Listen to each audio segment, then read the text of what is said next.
Good morning and welcome, everybody. My name is Zaina Al-Shaib. I'm the Director of Communications here at the Middle East Institute.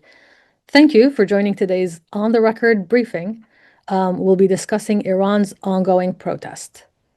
Iran is witnessing its largest demonstrations in 3 years, which are met by a severe government crackdown. The protests this time around are sparked by the country's sharply deteriorating economic situation, as regime arrests and killing of protesters have intensified. US President Donald Trump has threatened to intervene, his remarks potentially taking on a more vivid significance in light of the American military extraction over the weekend of Venezuelan President Nicolás Maduro, who happens to be an ally of Tehran. What does it all mean? Well, to answer that question and more, we're joined by Alan Eyre, Distinguished Diplomatic Fellow at the Middle East Institute. Alan retired from the U.S. Foreign Service in September 23 after a 40-year government career, which included negotiating with the Iranian government over its nuclear program. We're also joined by Alex Vatanka, Senior Fellow at MEI, and the author of the book, The Battle of the Ayatollahs in Iran, the United States Foreign Policy and Political Rivalry since 1979. Thank you both for joining us today. Thank you, Zaina. Great to be here. So as usual, we'll have the Q&A segment during the session. And if you'd like to ask a question, please use the raise hand function here in Zoom. And once selected, we'll unmute you and you could direct your question to our panelists. You're also welcome to type your questions in the Q&A chat box here on Zoom.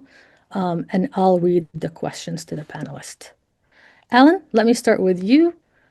What's your reading of these protests in Iran? Who's participating in them? Okay, well, it's a pleasure to be here today. I want to start off at the risk of sounding like one of President Trump's cabinet appointees at one of those televised cabinet meetings. I have to say that the piece that my colleague Alex just put out on the MEI website covering the protests is fantastic. So I would recommend anybody who wants very insightful coverage of the protests to read that. I've been following around for 40 years and I found it incredibly useful. Okay, so what's happening in Iran? Again, I think this is just another data point showing that the Islamic Republic of Iran is unwilling and unable to govern its people. I don't think it's going to lead to regime change. I think it's like, it's like fires in California. What starts off, the spark that starts the conflagration is to an extent irrelevant. This time, unlike, the Masa Amini protests, it was the fact that the Iran's economy is in a near death spiral. But then, as Abbas Abdi said in a piece in Etamad, I think yesterday, in a country where you don't allow protests, all protests eventually become political. So this started off economic with the people in the bazaar, in the electronics sector, I think, complaining about the horrible exchange rate, but it quickly expanded, both in terms of types of participants and in terms of geography. I think now there's a lot of, even for many rural areas, to include Elam, there's lots of protests springing up spontaneously. So, right now, at day whatever it is, it started the 28th, day 12. It's still, I think, smaller in extent than the Masa Amini protests were, but it's still ongoing. The government is using its usual toolbox of repression, of playing with the internet, of tear gas, of some, shooting protesters, arrests, and also blandishments. In terms of President Pezeshkian seems to be the tip of the spear in terms of making placating sounds about fixing whatever economic complaints people have. And if you look at his new draft budget, the 1405 budget, it is seeking to take steps to throw money at and to make the economic situation better for the lower strata of Iran's economy, who are really tasting the lash of Iran's economic ineptitude right now. Inflation's at 40%, but, food inflation, as in December, I think, of last year, was like 75%. Just one example. The economy really is in a free fall. People are upset, especially the lower sectors.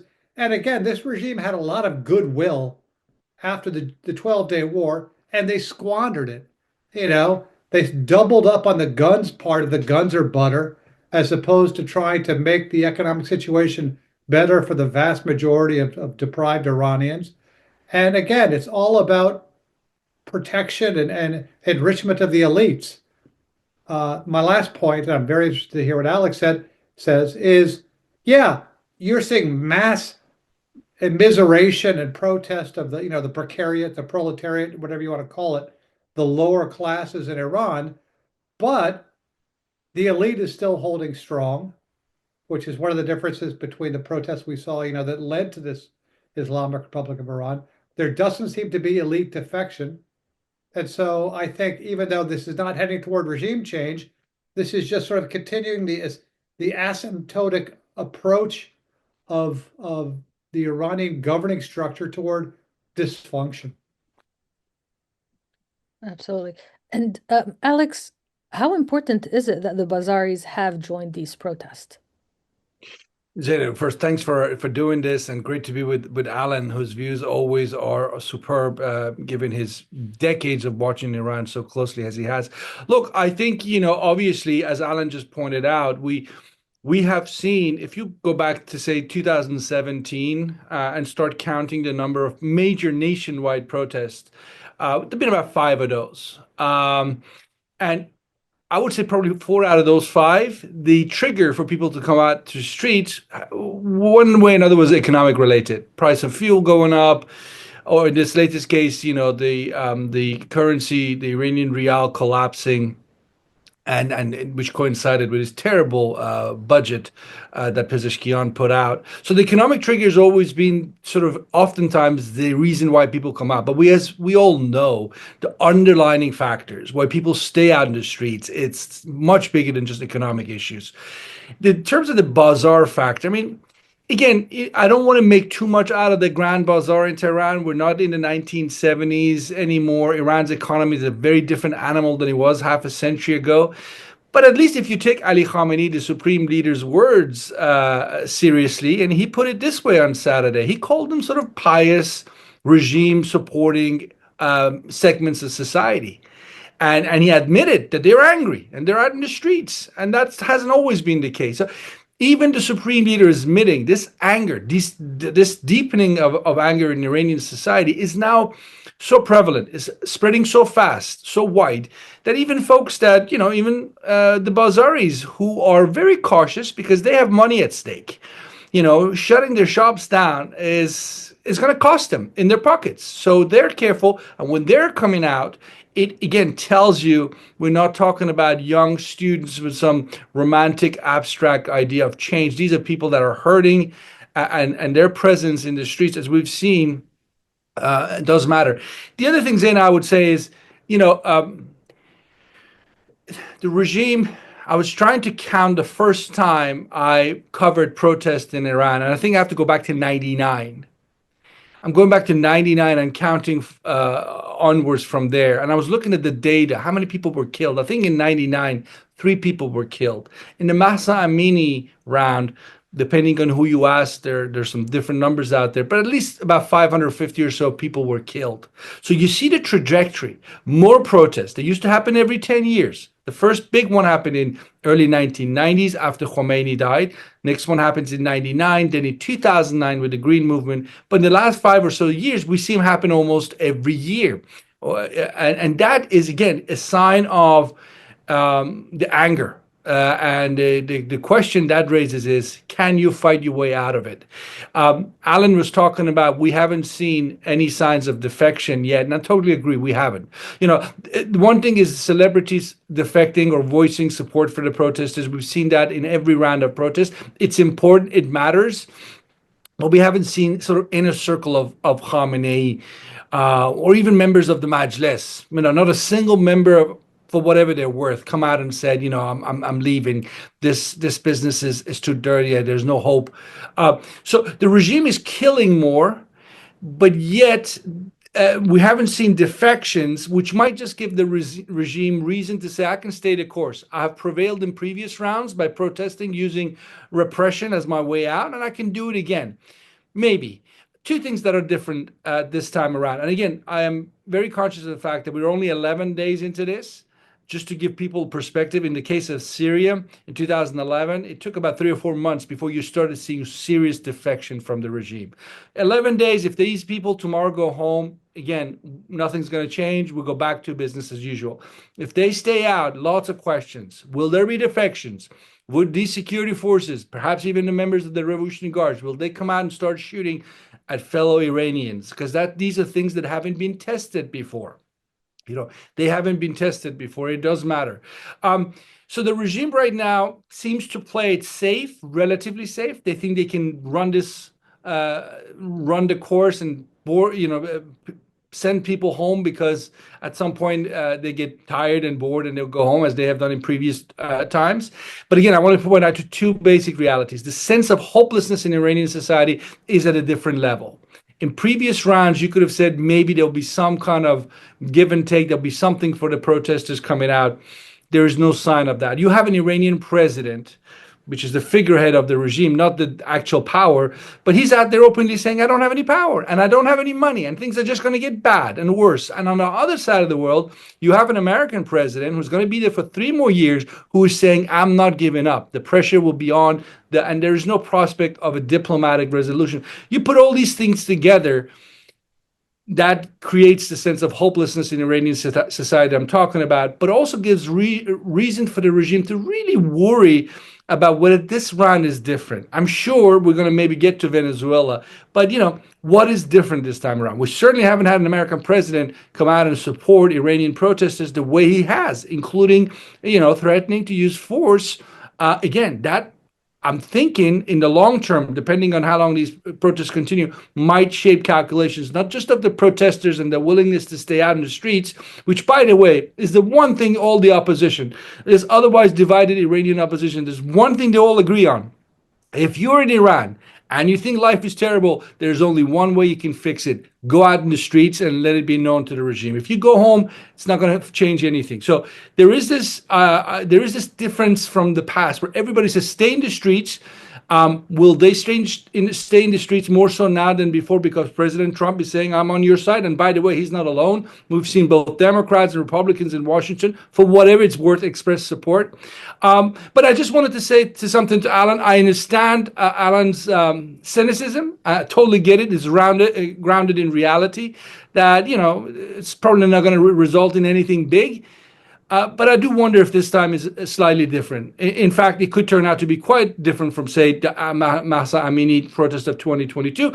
Time will show, but I see the early signs of why it could turn out to be different going forward. Let me stop there, Zaina. Thank you, Alex. Alan, what are Khamenei's options right now, realistically? I mean, the Iranian regime is, to a certain degree, facing a dilemma. If they do crack down like they normally do with previous protests, there's Trump's threat that they have to deal with. But if they don't crack down and they let the protests just continue, they also could risk emboldening the protesters. So realistically, what are his options? Well, I mean, it's theoretically possible, and there was an article or an editorial, I think in the Financial Times or something today, that he could bend the knee and accept U.S. conditions for negotiations. I think certainly in the foreign ministry, Iran is keenly eager just to start any sort of diplomatic process because it thinks that will take the worst of the economic pressure off its currency and off of Iran. The problem for Iran is that the U.S. red line is at least no indigenous enrichment, perhaps also limitations on its missile program. And for Supreme Leader Khamenei, he sees that as a bridge too far. His working model of international relations is you show compromise in the face of pressure, you show weakness in the face of pressure, that just invites further aggressions. So I still think that's a pretty hard red line for Iran. Okay, so what's your next step? It's pretty much, again, and this is the muscle memory of the Iranian regime, especially since all the people who did provide top-level strategic advice are now dead. They were killed in June, right? The people that Khamenei really trusts, many, if not most of them, are dead. So the regime is going largely on muscle memory. This means the most palpable, or one of the most palpable concerns Khamenei has, in addition to the protests, is the fact that Iran has lost all the legs of its strategic deterrence. And so it seems to be the case that rather than try to rebuild or reconstitute its nuclear program, it's trying first off to reconstitute its missile program. They're cranking out, I think, something like 200 missiles a month before June 12th. I certainly don't know where they're at now in terms of access to that which they need to reconstitute their missile program, but they sense that they need to build up their missile strength. Israel's not going to let them do that. So what is Khamenei going to do? Again, I think he's going to try to do everything he can to rebuild his missile production facilities without inviting Israeli aggression. And I think he's going to use the playbook to suppress these protesters. They have a saying in Persian, "Man bidi nistem ke ba chenin belarzam." I'm not the willow that bends with such a breeze. This is not their first rodeo. As Alex said, this has happened a lot, and it's happened a lot recently.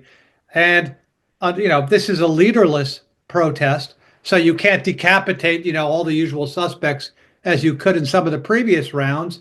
But it's not an organized protest, so there's a real question as to what comes out of just going to the street, other than showing, letting off steam and showing your dissatisfaction. It could escalate, as Alex said, if the IRGC or the besieged start killing people. But yeah, I think Khamenei's going to do, to a man with a hammer, everything looks like a nail. And to a man with an extensive, well-funded regime, coercion and suppression infrastructure, he's going to use it. And I think, at least in the short term, that will work.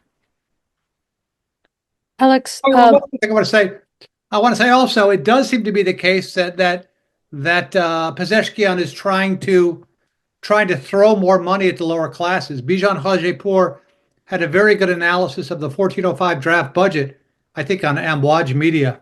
It just came out, I think, yesterday. So I think there is a carrot part of this going on also, but it's an open question as to how effective that will be. Absolutely. Alex, you mentioned that this isn't the first protest. Most recently, we've seen the protest of 2022, 2019, and 2009. What has the regime learned, if anything, from these previous protests?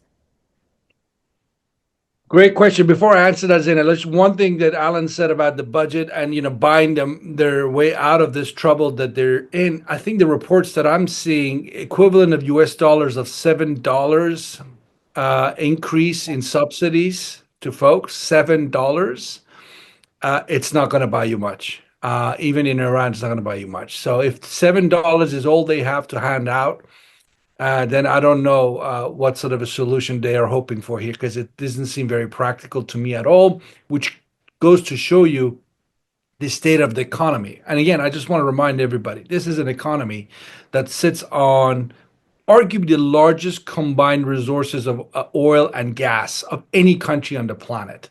And yet here they are, headline after headline this week, they're expecting shortages of natural gas for the cold winter that Iran is experiencing. They have shortages of oil, or gasoline products, so on. The issue of mismanagement and competence is also important.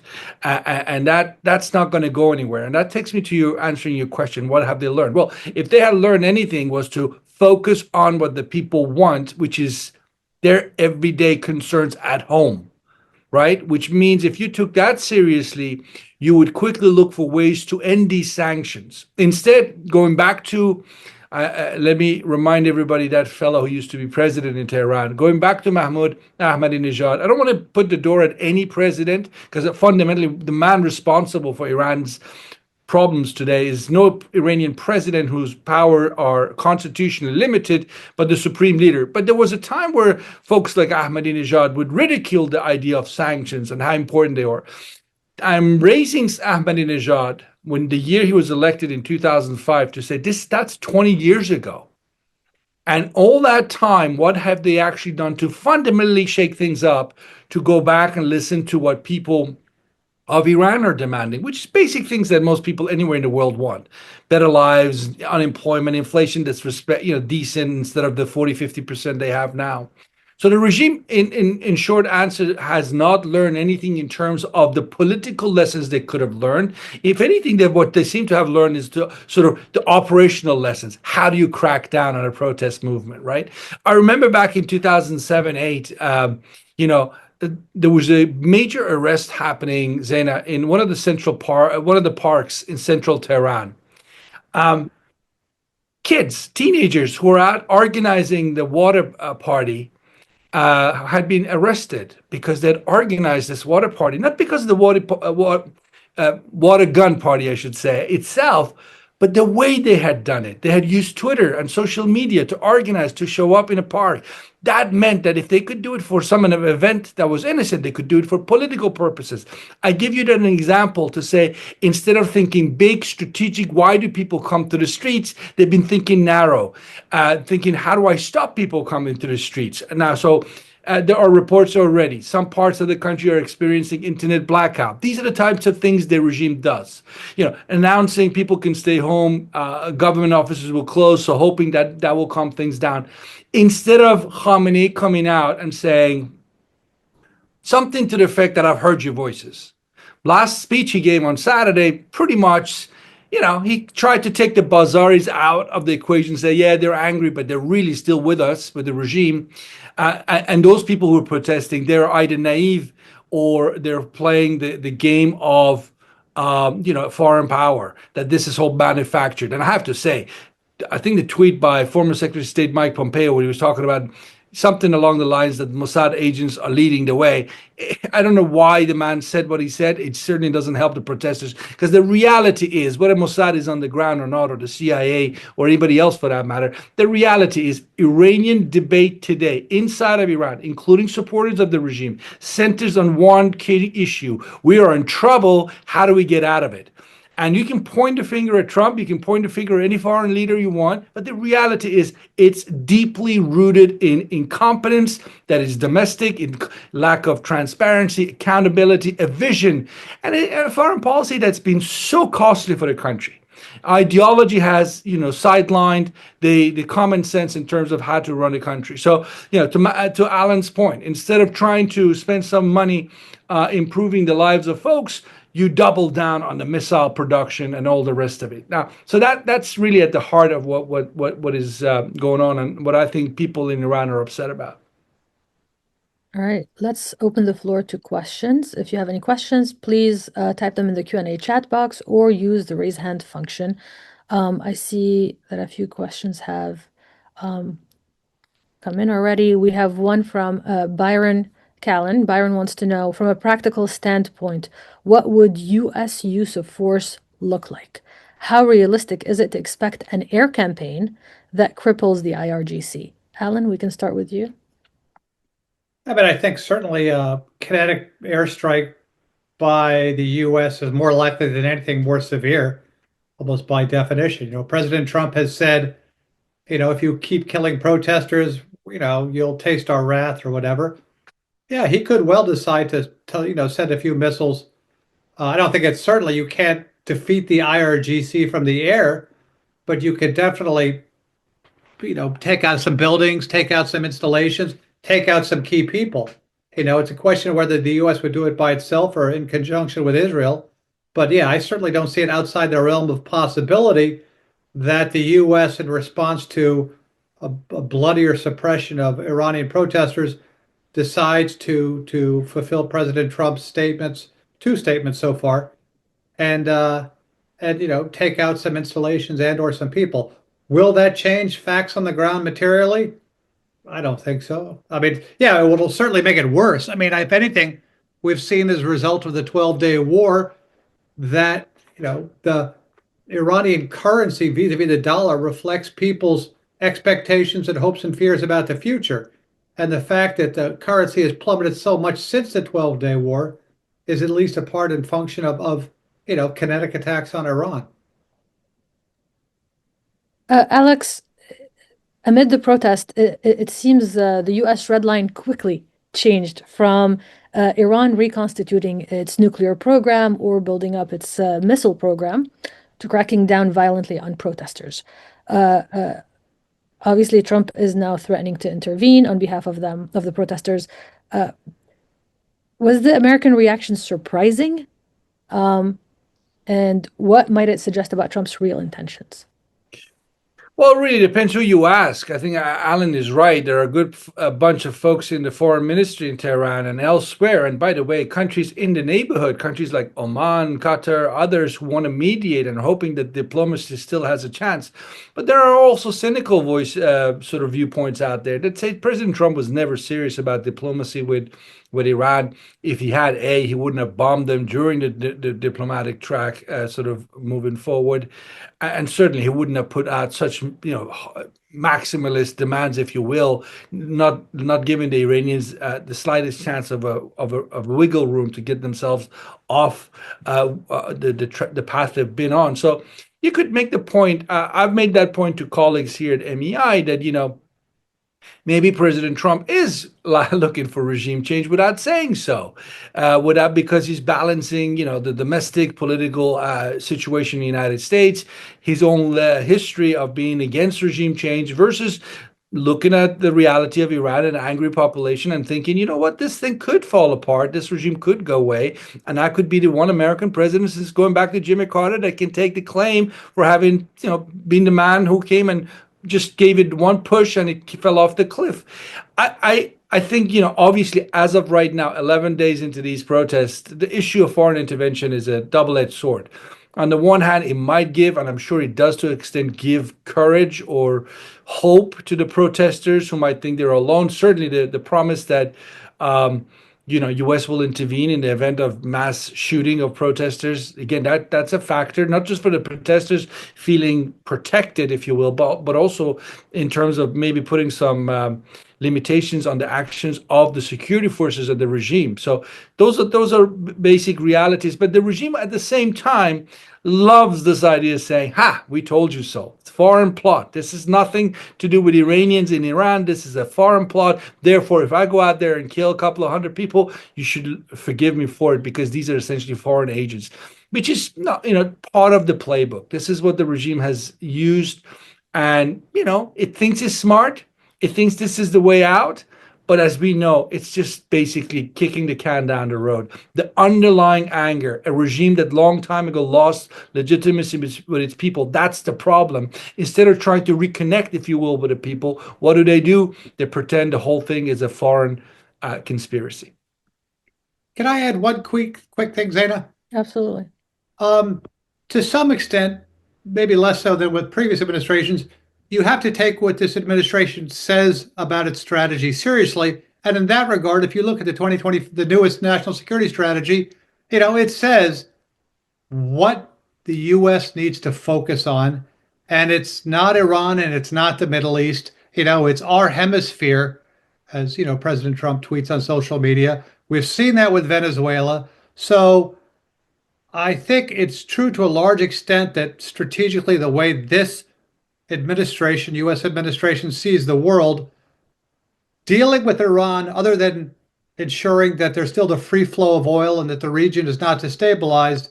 I think beyond that, I don't necessarily think this U.S. administration sees as a core U.S. interest, at least according to the documents that it's issued. Can I just very quick, because Alan raises such an important point, and that same national security strategy, again, Alan is right. It refers to Iran, I think, 5 times, if not less, which is far less than previous years and previous administrations. So Alan is right. Iran is not at the center of it. Yet there are issues raised in that document that one way or another indirectly pulls Iran in. The future of Abraham Accords. I mean, which other spoiler out there in the region could we point to that might resist Abraham Accords and its expansion? Iran, that could be a potential area for conflict. And the security of Strait of Hormuz is specifically mentioned that document. Again, what is the one thing the Iranians have if they want to intimidate President Trump to sort of force him to think twice before intervening in Iran?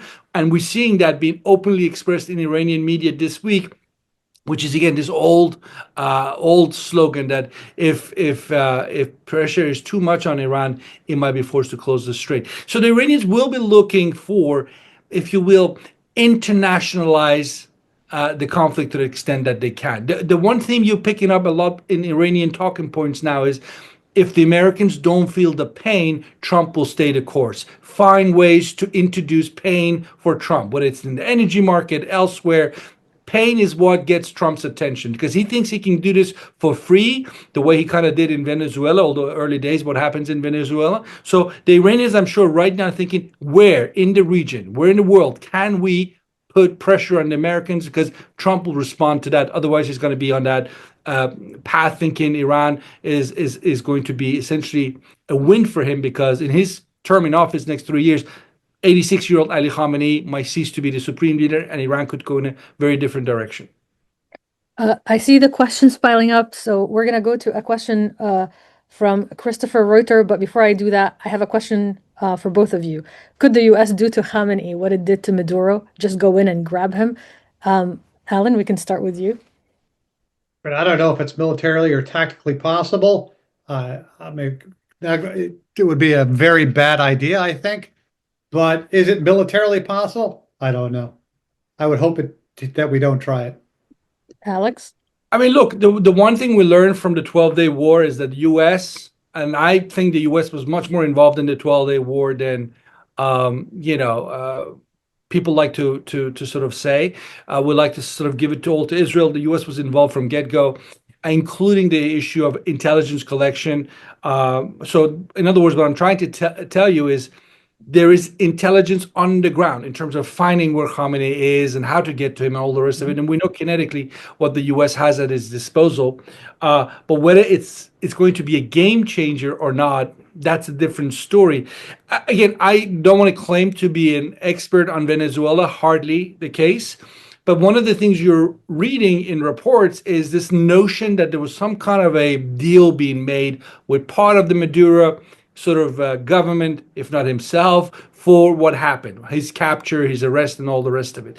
I'm assuming that sort of thing is going to be led by intelligence agencies. Does the intelligence service of the United States, others have that kind of capacity in Iran? Again, going back to the 12-day war, they know where to fire missiles at and how to assassinate people, but do they have the capacity to turn people around?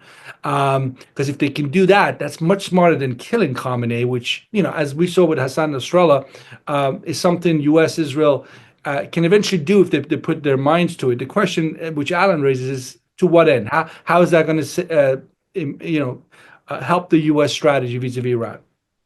All right, Christopher? Okay, Christopher Reuter, Der Spiegel, Germany. Can you hear me? Yes. Good. One underrepresented factor in the question of regime survival has been the economical power of the Pasdaran, of the separate Pasdaran, who own basically 50, 60% of the companies in the country, of the gross domestic product, which helped to avoid something like a general strike in previous protests. So first question is, how do you see any signs that the IRGC, the Pasdaran are changing their position?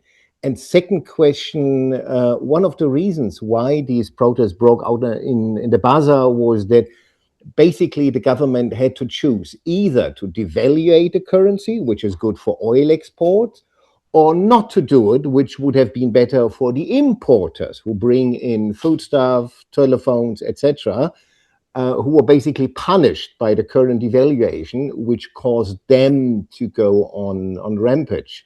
Do you see this as an important factor as well in the current protests? Thank you. Thank you. Alex, we can start with you if you'd like. Well, I'll let if we could divide it up. I will leave obviously up to Alan, but maybe IRGC. I mean, I'll say about IRGC very quickly. Absolutely right. 50-60%, whether that's IRGC, I hear the 50-60% much more in relation to the bigger empire under Supreme Leader's office, the bait, as they say. And obviously IRGC answers directly to Khamenei. So you're not off in terms of that data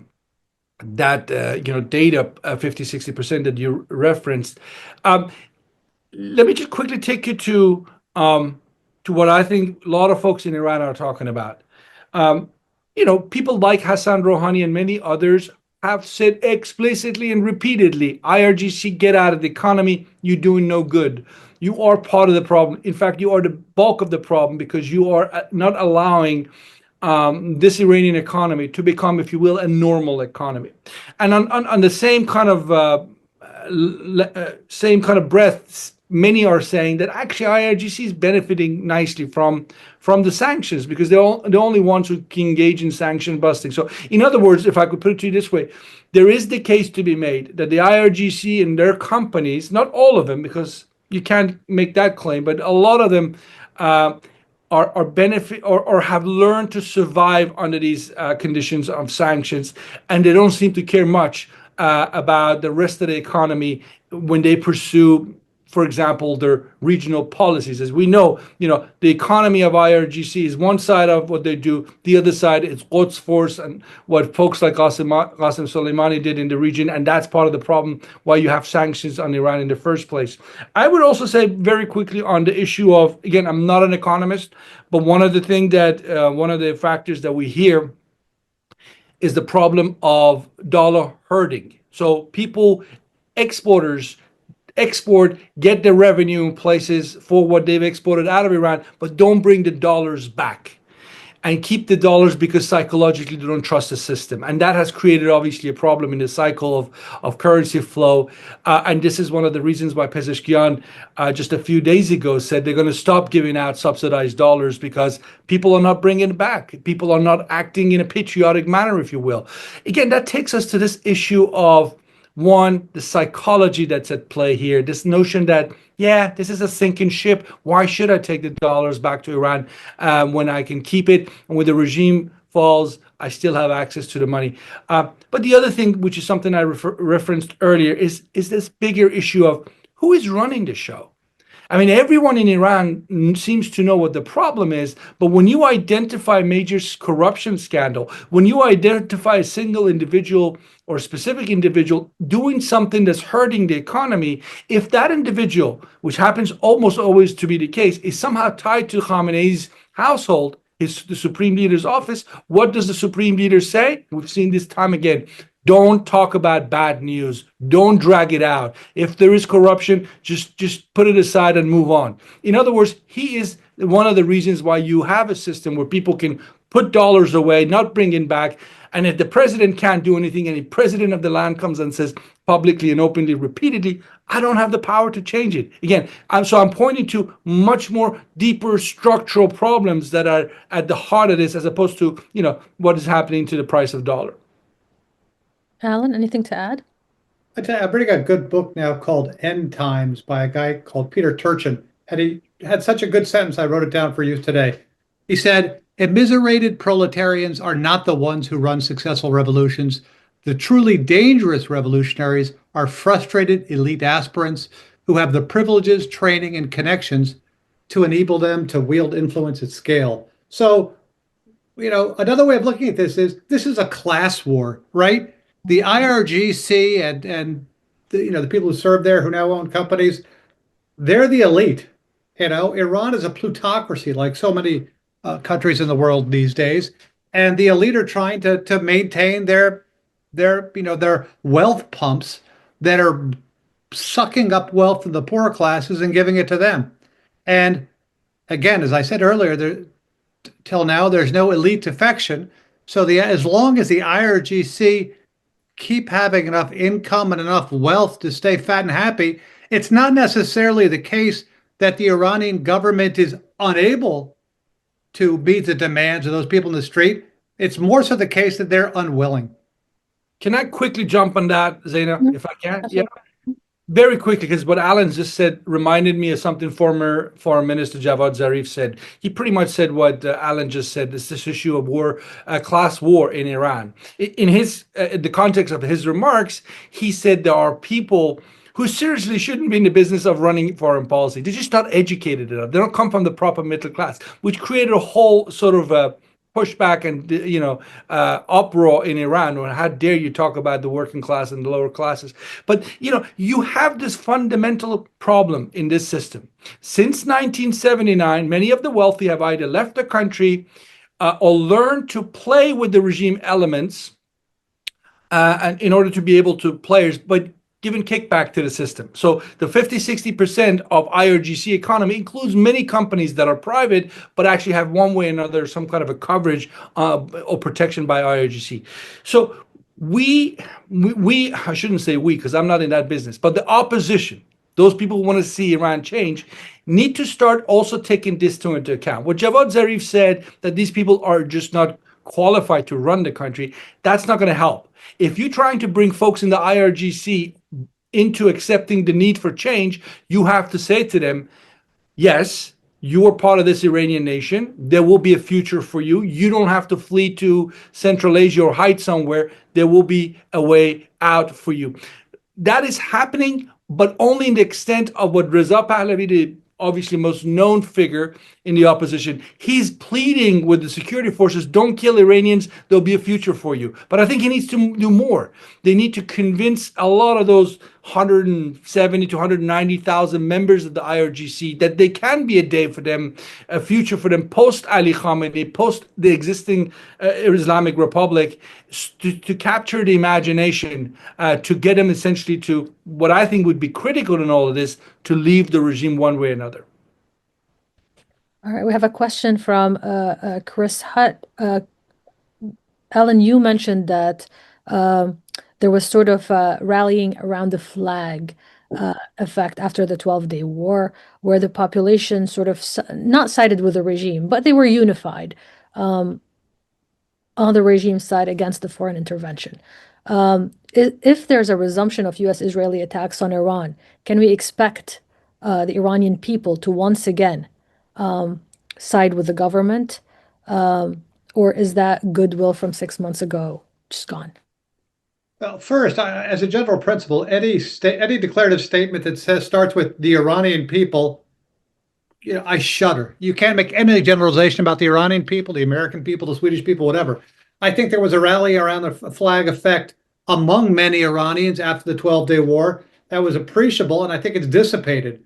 So in future attacks, I think there will be, some type of rally around the flag effect, because these attacks tend to reinforce the sort of ontology, the epistemological model that the regime is pushing out, which is we're alone, we're surrounded, everyone is seeking regime change, you can't trust them, it's not worth talking to them, right? Kinetic attacks in Iran tend to reinforce that playbook, but as long as the regime continues to squander whatever sort of momentum or popular goodwill attacks from whomever generate inside Iran, it will dissipate. And as we saw now, what is it now? It's these things started this late December, and the 12-day war was mid-year. So the bottom line is that as Alex said, it's a question of ta'ahud versus tachasos. Is ideological fealty versus competence. This regime tends to go with ideological fealty. The people running Iran are either corrupt or inept by and large, and that has economic repercussions that you can't dodge.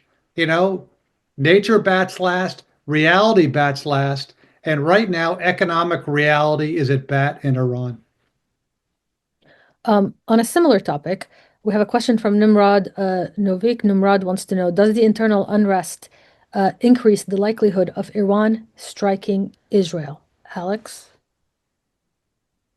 I think my gut feeling on that, obviously these are unusually tense days, but my gut feeling on that is that the regime does not have the confidence and does not want to go there. Now, I know that the argument could be made that if the regime, and by the way, again, some folks in Tehran, in terms of official media, are putting this idea out that if you feel we're going to be under attack, we have the right to preemptively do something to change the course of events, which is unusual. I mean, Iranians, this regime does not usually talk in these terms. In fact, I think it's the first time I've heard them talk about preemptively doing something because they feel that, essentially the US and others are going after them. Back to the point about conflict. So I don't think they want conflict. I don't think they want war. Even though if you could make the case that if you externalize Iran's problems, you could say, well, people will go home because there's suddenly a war situation going on. I doubt it. I think the regime wants to resort back to what it knows. Again, those types of tools that it has used repeatedly to scare people, intimidate, tire them out, and they will go home. That's what I think the regime wants. It just doesn't have the confidence. It doesn't. You need a lot of confidence to do something major in terms of striking at Israel or certainly U.S. bases in the region. I don't think they have that. I think the only time you can see this regime throw everything it has at anyone it can throw it at is when they really 110% felt the regime change was on the order and they got nothing else to lose at that point. I'm final point I make with President Trump, good or bad, the fact that he can't predict the man is also going to be a complicating factor if you're sitting trying to see if you could have limited strikes against the US or Israel, because with him, his response, how can you know? So I tend to be on the skeptical side. I don't think they want war. They're hoping they can go back to the way things were before these protests erupted. To reinforce what Alex said, if you read the statements, for example, by the Supreme Defense Council, the phrase they always use is, in terms of Iran reaction, is mutanaseb gote va tayin konende. So proportionate, decisive, and determinative. So that's the language they keep repeating. Sure, there was something about reserving the right for preemptive attack, but I think it would be a mistake to focus just on that. All right, let's go to a question from Wolfgang. Can you please? Hi. It's a pretty sobering analysis so far. It looks like we're going back to square one. I don't see anything that will give anyone any hope of change. The question is, in my view, if a change has to come about, it will have to happen from within. And that means from within the existing structure. The question is, do you have any idea where, for example, there may be any rifts that you have noticed in this structure?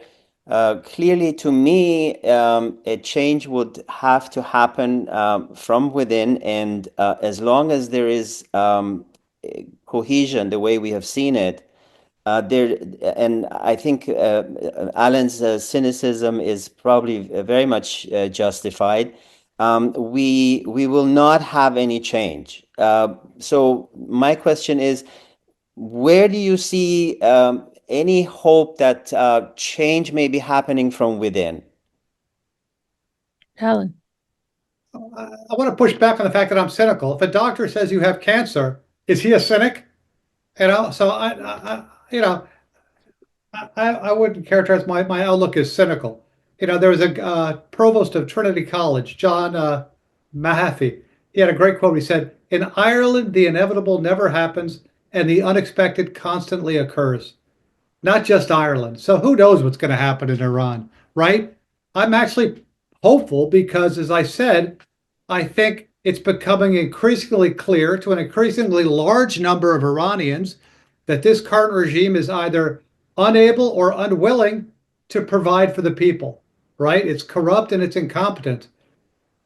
They're taking steps. It's not going to happen tomorrow, but the general dynamic is towards some type of alternative governing structure.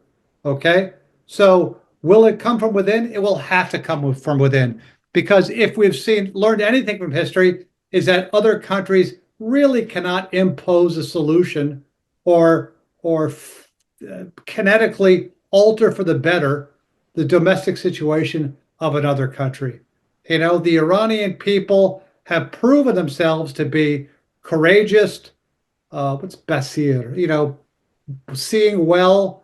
So I think that they've got the right idea and they're moving in the right direction.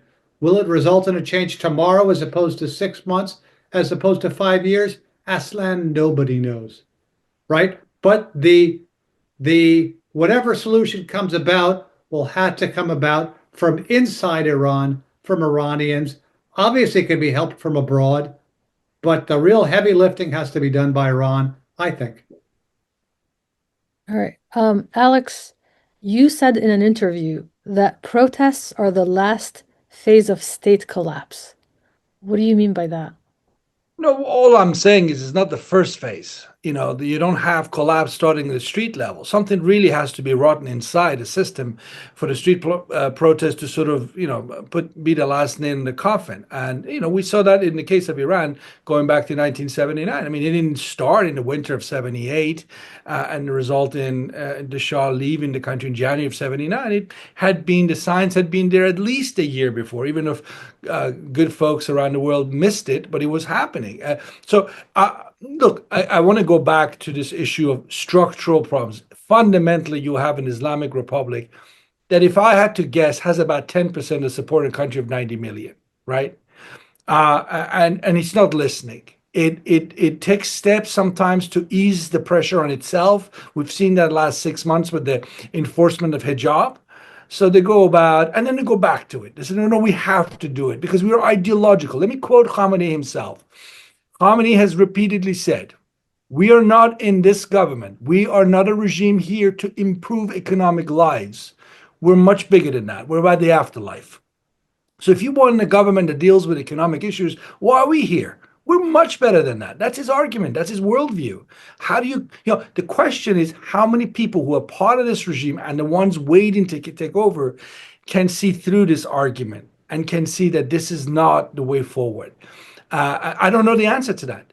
But I think as these protests continue, and as I said before, the frequency of protests is increasing, the lethality by which the regime has to kill to stay in power is increasing. How many more rounds of this can happen before somewhere in the system can't play its role anymore and you start seeing, the machinery stop working the way it has done in the past? And on top of all this, you have an American president, an Israeli prime minister, a lot of other actors who really think the world will be better off with the Islamic Republic. So you got a lot of domestic pressure, a lot of it new, and you have a newfound kind of international, maybe convergence of sorts. I don't want to exaggerate it, but it could just be what it is, brings this cocktail together, if you will. And, yes, the Islamic Republic is very strong in many ways, and yet is so weak in other ways. And I don't think we should lose sight of the weaknesses. All right, we have a question from Dawood Kutab. Isn't it also possible that the problem that's facing the protesters is that a U.S. attack will force them to choose between their own country, as bad as it is, and a foreign intervention?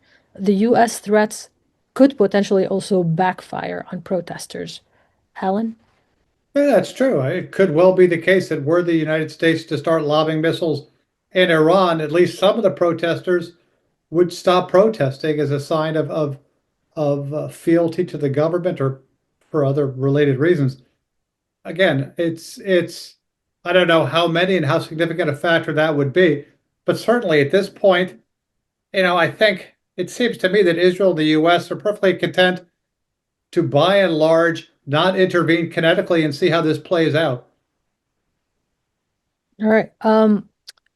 We have a question about a New York Post article. Apparently, there's a recent New York Post article saying that there were plans in place for the Supreme Leader and his associates to go to Russia if things seriously deteriorate for him. Is there any truth to that? Do we know?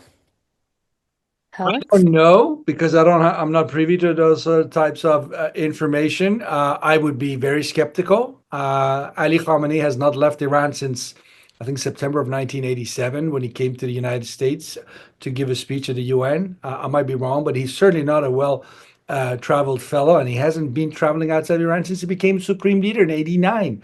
So I'm not sure if it's is ready to move to Moscow and join the likes of Bashar al-Assad. I think he would much rather have an ending like Hassan Nasrallah. I mean, again, I'm looking at it in the context of Shia Islam, the idea of martyrdom, all the rest of it. That fits much more with the narrative than, oh my God, I just could not imagine him getting on a plane and going to Russia.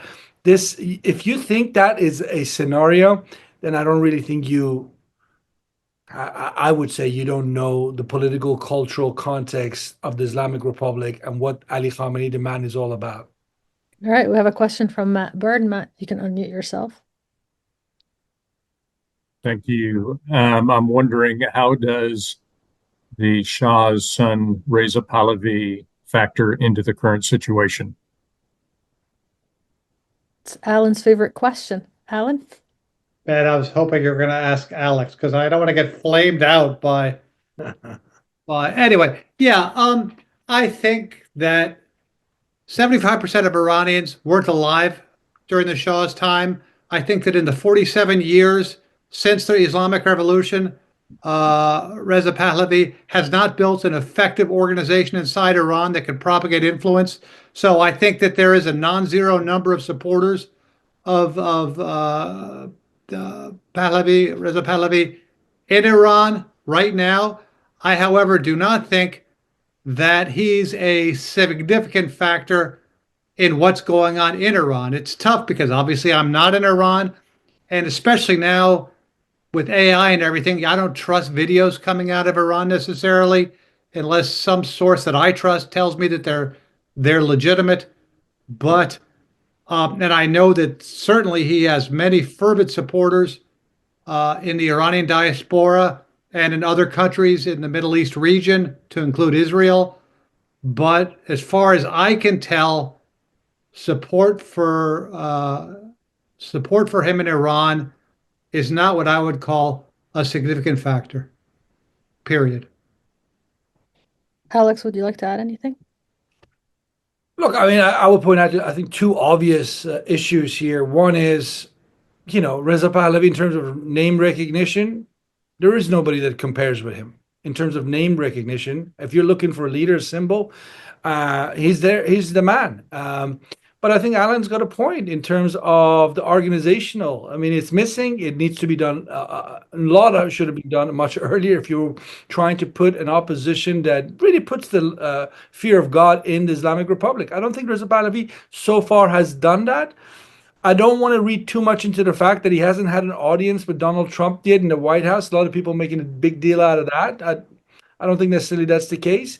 But I think a more fundamental issue and a lot of people have this question. A lovely man as Reza Pahlavi is in so many ways, does he want the job? And he needs to deal with that issue. He needs to be much more convincing. And he actually does, not necessarily in the shape of his grandfather or father, but at the very minimum, as a steady set of hands that can be the leader of a transition process from the Islamic Republic to something that clearly the vast majority of Iranians want: democracy, respect for human rights, a end of a confrontational foreign policy, and all the rest of it. And if Reza Pahlavi, who I think shares all those things I just point out, if he can be a steward of sorts, a leader, and be leading that process, empowering that process, and as I said, he needs to do a lot more work on that. But if he can do that, he's a strong candidate for that sort of a job.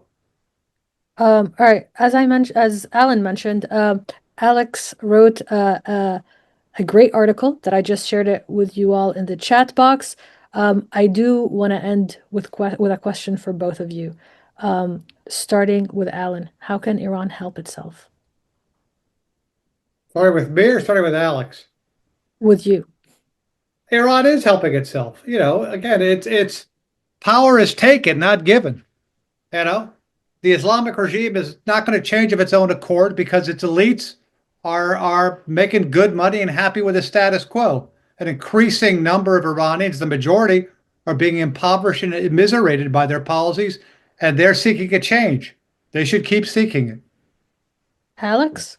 I know it's hard to beat that, but I would just say, the Islamic Republic and its leaders love to portray themselves as the most patriotic, independent, patriotic. But if you actually look at the track record, if you look at the realities of domestic politics and where they are in the world, I would say the opposite is true. The least patriotic, the most weak in many ways, beholden to foreign powers like Russia and to a great extent China, at the detriment of the well-being of ordinary Iranians. So I think if you are an Iranian official today and you have a deep look and you put away your own well-being and the fact that you're making a good living out of this system as it is, but start thinking as a patriot, what is good for the country as a whole, and be part of that momentum that needs to come and be stronger, that argues for fundamental change, not small tactical adjustments, fundamental change. Because if you don't do that, expect more protest, and God forbid, expect bloodshed at some point, whether it's entirely born inside or maybe even help by external intervention at some point.